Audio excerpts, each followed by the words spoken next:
But I'd like to say that I'm very hopeful. I'm very hopeful that we'll get enough of an agreement tomorrow that I'll be able to make this debate. And again, I would urge Senator Obama to do what I'd asked him to do, and that's engage in 10 town hall meetings, and he has never accepted a single request. But I hope to be in Oxford tomorrow night, and I'm very hopeful.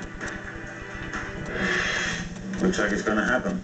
Treasury Secretary Henry Paulson and Federal Reserve Chairman Ben Bernanke are meeting with key Democrats and Republicans on banking committees. We'll bring you news from that as soon as we get it. There's where it's taking place. John McCain was supposed to be a guest on Letterman last night. He canceled, but we know what it feels like here at Larry King Live because it happened to us a couple weeks ago when a spokesman didn't like some of the questions being asked to him on one of the CNN programs. Letterman got a little ticked too. Watch. When John McCain, and he was nice enough to call me on the phone and said he was racing back to Washington. Yeah. And our people here were told so serious he's getting on a plane immediately and racing back to Washington. And now we've just been told, here, take a look. Do we have it on the thing? This is going live. There he is right there. Doesn't seem to be racing to the airport, does he? This just gets uglier and uglier. I'm feeling bad for the man to have participated in this. I mean, first of all, the road to the White House runs right through me. That always happens. Let's just see what he has to say here. This will be interesting. I wonder if he'll mention me. Hey, John, I got a question. You need a ride to the airport?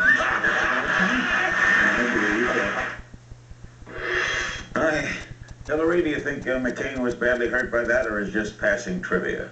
Well, I think actually the rest of the clip is interesting too, because what Letterman went on to say, what a lot of people said this morning, which is, can't you chew gum and walk at the same time? That, you know, if you're going to be president, you ought to be able to do more than one thing at a time.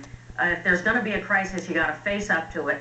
And at the same time that he was saying he had to come back to Washington, you know, of course, congressional leaders were saying, no, he doesn't have to run back here.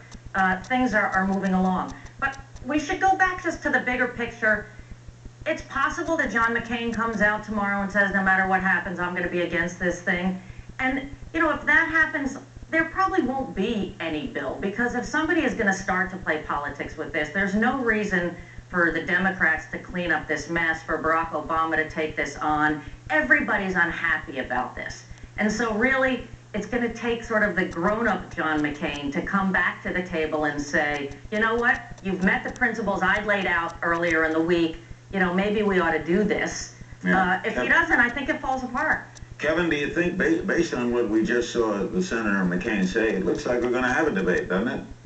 It does, you know, and you know, I was joking around today. Somebody asked for my prediction. I said I think there's a 50% chance we will have one, a 50% chance we won't have one. But look, I mean, that's why you have commissions. They take the emotion out of it. They take the suspense out of it. You make an agreement between the two candidates to have the debate. So I think all the body language coming from the Commission on Presidential Debates points to the fact that there will be one. You heard John tonight. It seemed like he was, Senator McCain, you heard him tonight leaning towards the fact that there will be a debate. And, you know, quite frankly, I think the American public is really looking forward to a debate.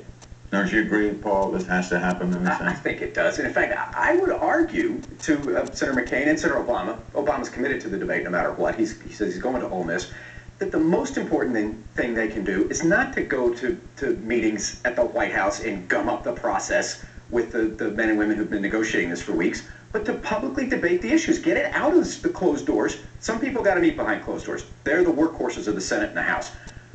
Obama and McCain now are the show horses of the two parties. They should represent their parties. This is a real deal. You know, this is not just PR. I was telling you during the break, I need to make sure people know I have done PR in private practice, and one of my clients was Freddie Mac, which is a big part of this mess. People should know that. But this is not a PR problem. This is a real problem. People's fortunes, their savings, their jobs, they're at risk here. And there are two very different views of how to handle it that McCain and Obama have, and I think they ought to go debate it at Ole Miss. Congresswoman Bachmann, Sarah Pailin remains to get headline, always gets a headline today. Doing her third TV interview, the one with Katie Couric. Well, let's watch and get a comment.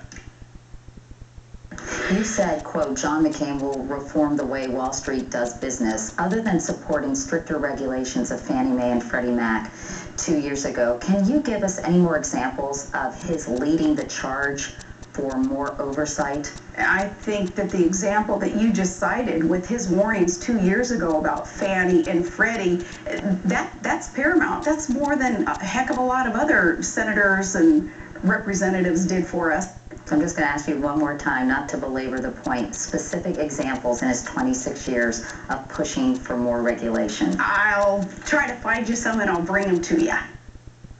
All right, Congresswoman Bachmann, was she weak there? Well, she didn't have specific examples of additional regulations that John McCain had either challenged or championed, but I think the more important point is that Sarah Palin understood that John McCain understood the heart of this problem.